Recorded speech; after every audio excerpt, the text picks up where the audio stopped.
In tonight's Healthier Me, 'tis the season when kids spend a majority of their summer in the water. One thing parents need to watch out for is dry drowning. Valley News Team's Abby Furchner has the details. Boats, pool toys, and floaties are all out of the garage and have been hitting the water now that summer weather is here to stay. But some parents may be concerned about a new term floating around called dry drowning, where your child could possibly drown even after being away from the water for 24 hours.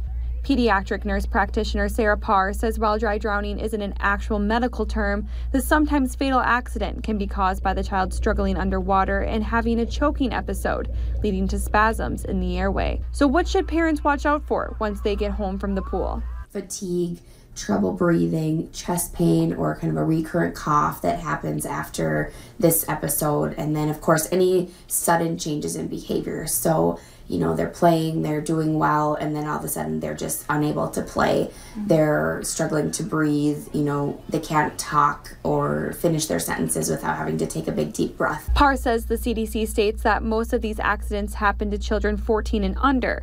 But a good way to avoid dry drowning is to make sure young kids are never left unattended while in the water and to create safety habits at a young age. A good practice is, anytime you go to the lakes, that as soon as you get out of the car, if you know your children are going to be going down to the lake, that they learn, hey, I'm out of the car, I'm at the lake, I need to put my life jacket on. While dry drowning can be a scary incident, Parr wants to reassure parents that this accident is unusual.